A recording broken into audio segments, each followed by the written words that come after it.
The Age of Exploration. Little was known to the Europeans of the outside world. There was misconception that the earth was flat.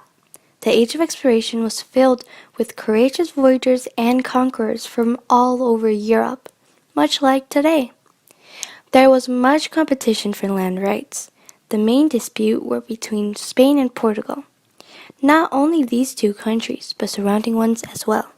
The Age of Exploration began in the late 1400s. It was an important era in the discovery and development of lands yet unknown to the Europeans. During this period, Europe created new sea routes to Asia in pursuit of economic gain, increased glory, and opportunities to spread Christianity. The impact from the discovery resulted in significant changes and achievements that created possibilities and opened a new window to the New World for all of Europe. As we mentioned before, Spain and Portugal began its exploration of the New World with the support of Prince Henry the Navigator. Explorers set off for places like the west coast of Africa and then east towards Asia. But Spain would later become the most dominant nation in the world. Spain's leaders were Isabella and Ferdinand, who were joined together in marriage to become the leaders of Spain. They wanted to seek to start trade with Japan and China for spices and gold. Sailing ships from Spain would sail to trade. When deciding to take sail to the Indies, Asia, they prepared strong sails for different directions, for defense from pirates. The ships carried gunpowder and cannons. In the year 1492, Queen Isabella took a chance on a man named Christopher Columbus. He believed that the earth was round and had convinced the Queen that there was a much easier route to get to the Indies, going west instead of east. Columbus was supplied with 3 ships, the Niña, the Pinta, and the Santa Maria.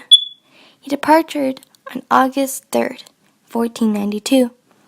He decided that instead of sailing around Africa to get to Japan and China, he could just sail straight across the Atlantic Ocean. When sailing west on October 12th, he ran into some island, what is now known as the Caribbean Islands. Upon the arrival of the New World, he thought he had reached Asia, because when he got there, he found people with tan skin. He called the natives of this island Indians because India was what many Europeans called Asia at the time. Trades began between the two parties, but it was clear that the goods weren't what they were looking for. However, the gold was something that Columbus wanted to bring back to Spain. After looking around, he didn't find anything. Convinced that there is more, he brought back many things to show to the Spanish king and queen, including some stuffed animals, chili peppers, cotton, tobacco, and even some of the Indians, but not enough gold. At his departure, he left 39 men to build a colony and promised he would go back for them and sail back to Spain. He persuaded the king and queen to get a second voyage and left Spain in September 24th, 1493 to the New World with 17 ships for the second voyage, and he was named governor of the land he has discovered. Once he arrived to the Hispaniola, a Caribbean island, he found that the 39 men that were left to build the colony were killed. Action that will result in a massacre with the natives on the new land.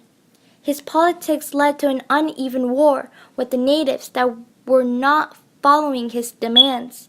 This brutal command made him enemy among his own colony and Europe. During the first few years of tributes, 50,000 natives died.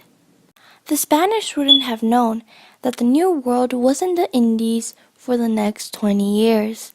In fact, Columbus died in 1506 thinking that he had reached Asia. In 1494, The Spanish are the only ones who were operating this route, and Columbus claims this land as Spain's territory. Spain goes to the Pope to get a document so they can keep Portugal from sailing the same line. In 1494, they get this approval, and the line is called Treaty of Tordesillas. Amigo Vespucci made a new map of the New World for Spain. In 1519, a man by the name of Cortes wants to get on board with colonizing. He decides he wants to get an expedition to go to Mexico. When they arrived in Mexico, they met the Indians. The Indians that Cortes and his men met are the Aztec Indians. The Indians were so nice with the Spanish because they thought it was a return of the missing daughter of the Corn Mother. After being there for a while, the Aztecs start to resent the Spanish because of the new disease they have brought with them. This results in a battle between the two.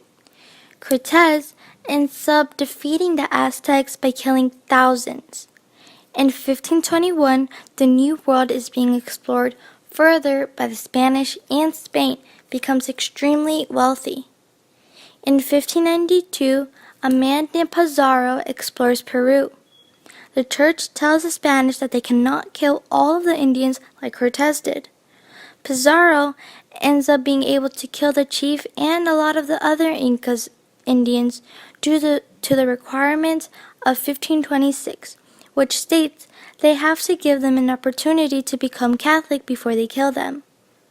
During and around this time, there were many exchanges from both the New and Old World.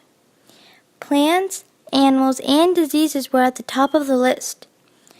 The Old World did not have different plants like the New World did. For example, the Italians didn't have potatoes until the Columbian expedition. Horses, cattle, and chickens were all from the Old World and brought into the New World. The Old World also brought deadly diseases to the New World. The population of Indians went from 27 million to 1 million. We have learned that Columbus was determined, courageous, and intelligent, but he wasn't a hero. His politics were a disaster for the natives' habitat, but his efforts led Europe to dominate the world through colonizing and expansions of kingdoms and empires. If Columbus wouldn't succeed, someone else would have done it. The Age of Exploration and the colonization of the New World was an ongoing effort for hundreds of years. This period brought many things like the discovery and establishment of the New World, technology in sailing, discovery of new routes, and trading between countries. Events that happened in Europe during the Age of Exploration now affected the entire world.